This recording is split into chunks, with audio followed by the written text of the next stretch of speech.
Hello and welcome to the Prelude in C major by Johann Sebastian Bach. This song is old. It's really old. It's from 1723, and the present year is 2018, so this song is almost 300 years old. In 5 more years, this song will be 300. That's pretty old.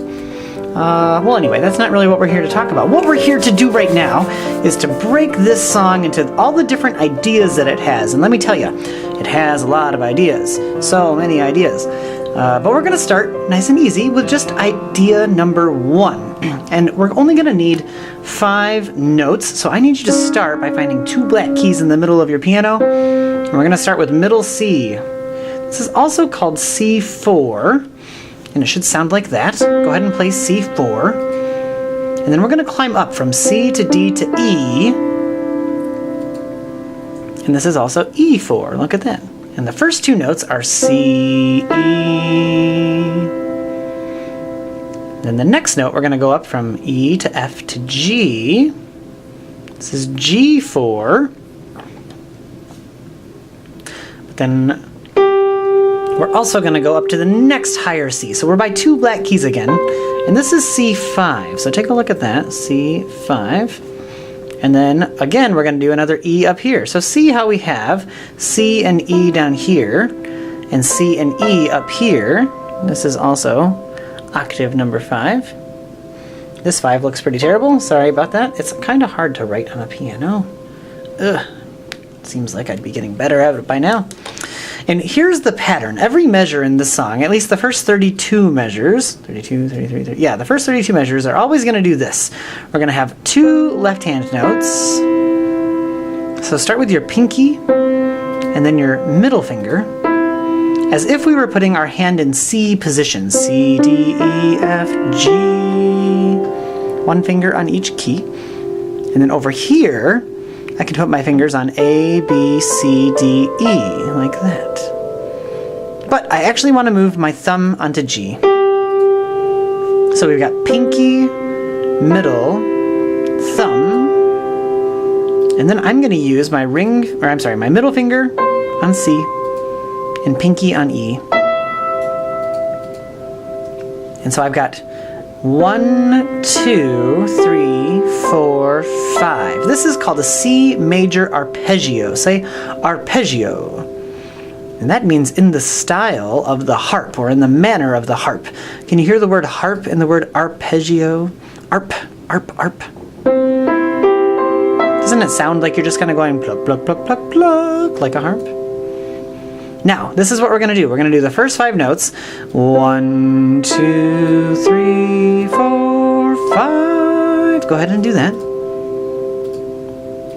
And then play notes G, C, E again. Now we have an 8-note pattern. This is the pattern that the whole song is going to be made of. And it's going to look like this.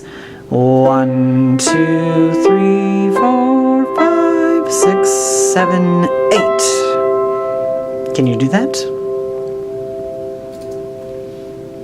Now, to make it sound like a song, a lot of songs use patterns. So this has a micro pattern in it because it's doing 1, 2, 3, 4, 5, 3, 4, 5. But it has a bigger pattern because it does that whole thing again, all of those 8th notes. 1, 2, 3, 4, 5, 6, 7, 8, 9, 10, 11, 12, 13, 14, 15, 16. Like that. Now, when we get good at one of these measures, I don't want to just play the measure and say, okay, we've played it correctly. I want to experiment with a little bit and see what kind of things we can do to make it sound more fun or more interesting.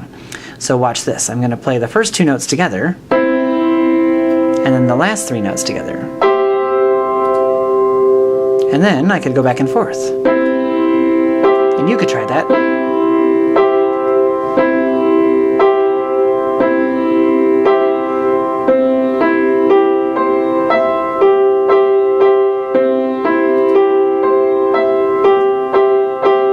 And there, sometimes I'm playing them in the pattern that the song comes in, and sometimes I'm changing it a little bit. Now you try something like that. Or we could make up a pattern at the same time. So I could do something like C, E,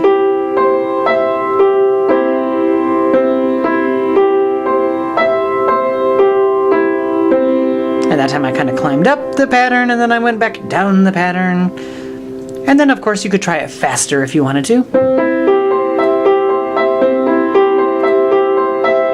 And if you wanted to, you could go even faster.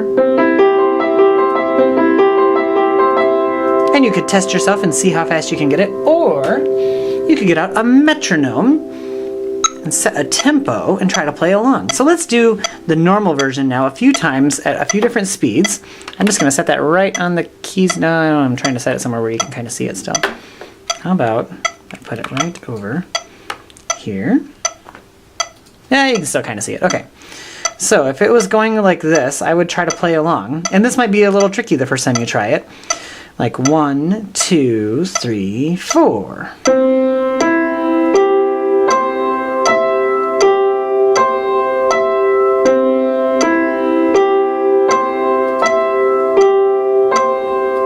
Aha, so let's try it together at 80 beats per minute. 1, 2, ready, go.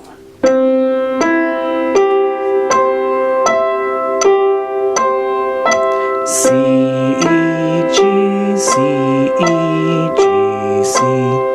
Now that might be really easy for you, or that might be really hard. So let's try it a couple more times. 1, 2, ready, go. C, E, G, C, E, G, C, E.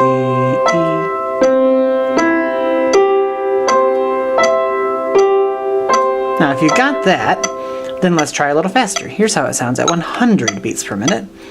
This is about 20 or 25% faster. 1, 2, ready, go.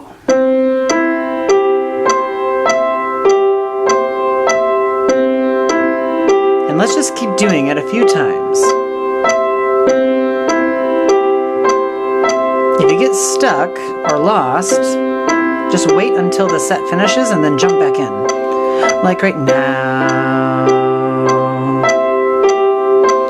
Or now. Or now.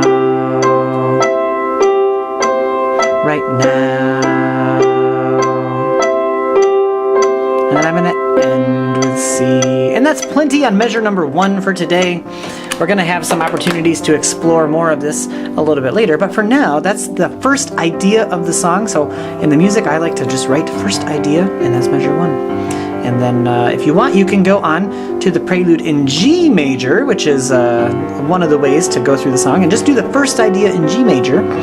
Or you could start working on the second idea from the Prelude in C. I really like to get the first idea from a lot of different songs, so maybe think about doing it that way. But either way, you deserve a round of applause. And that's all we're going to do for today. Good job.